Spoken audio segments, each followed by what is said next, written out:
Coucou, je suis Julia. Je suppose que beaucoup d'entre vous jouent d'un instrument de musique. Moi, je joue du piano et pour être honnête, je suis assez bonne à ça.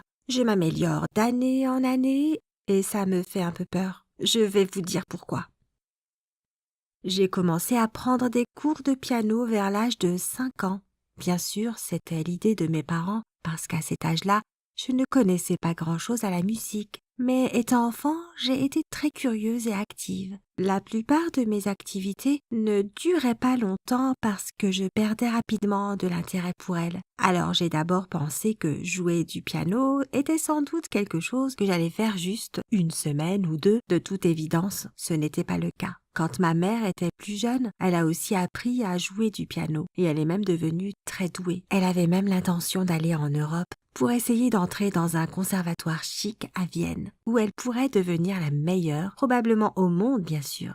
Mais elle a rencontré mon père, a choisi une licence de droit dans la fac où il étudiait, et je suis née quelques années plus tard. Elle jouait de temps en temps pour ses amis et sa famille, ou même à des concerts universitaires, mais ça n'allait jamais plus loin. C'est peut-être pour ça qu'elle a insisté pour que je continue à jouer, même quand je me suis lassée au bout de quelques mois. Comment t'expliquer? C'est juste que je n'aimais pas trop ça. L'autre chose, c'est que mon premier professeur de piano était tout simplement épouvantable. Elle était si vieille qu'elle semblait jouer de cet instrument depuis son invention. Elle était aussi très méchante et avait l'air de penser que me crier dessus après chaque erreur était un bon moyen de me faire aimer ses cours. Quand j'ai essayé de m'en plaindre auprès de ma mère, elle m'a dit que son professeur de piano à elle la traitait encore plus mal et que c'était la seule façon de maîtriser le piano. Je ne crois pas l'avoir cru à l'époque et je ne la crois toujours pas aujourd'hui. Quand j'avais environ 11 ans, j'ai eu un nouveau professeur qui était beaucoup plus gentil, mais je suppose qu'il était trop tard. Je détestais déjà les cours. Et ce qui est drôle, c'est que même si je me forçais à m'asseoir et à répéter à chaque fois, j'étais vraiment douée pour jouer de l'instrument. Je ne veux pas avoir l'air de me vanter, mais les gens qui m'entendaient jouer n'arrêtaient pas de dire que mon niveau était assez incroyable pour mon âge et que j'avais clairement un talent. C'est peut-être pour ça que je n'avais pas à m'entraîner autant que certains enfants. Ok, ça sonne comme de la frime. Désolée.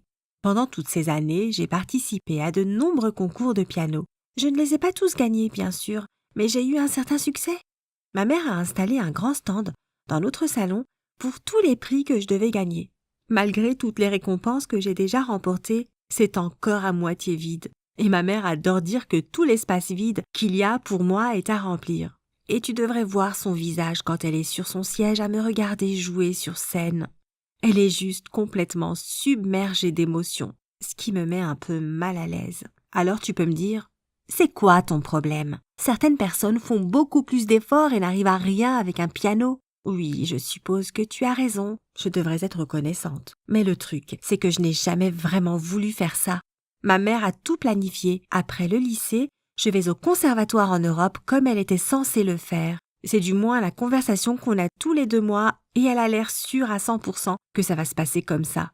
Bien sûr, j'ai essayé à maintes reprises de lui dire que je ne suis même pas sûre d'aimer jouer du piano, mais elle sourit et dit que ça c'est juste que je suis paresseuse et que je serai reconnaissante pour tous ses efforts quand je serai grande. Et chaque fois qu'on parle, je la crois et je me sens un peu mieux après. Gagner des concours est agréable, bien sûr, mais cela ne me donne que quelques jours de joie. En même temps, il y a des choses que j'aimerais vraiment faire. Par exemple, notre école a une équipe de football féminine et j'adore le foot. Au début de cette année scolaire, j'ai rejoint l'équipe en tant que gardienne de but. J'ai commencé à m'entraîner et c'était probablement la période la plus heureuse de ma vie parce que, je faisais enfin ce que j'aimais. Inutile de dire que ma mère n'aimait pas ça. Elle ignorait tous les matchs qu'on jouait et elle ne demandait même pas quel était le score. Il y a environ 1 mois, nous avons joué une rencontre très importante avec une école voisine. Nous avons gagné 2-0 et j'ai sauvé chaque tir encaissé par notre équipe. J'étais si heureuse. Mais à la toute fin du jeu, je me suis blessé le doigt.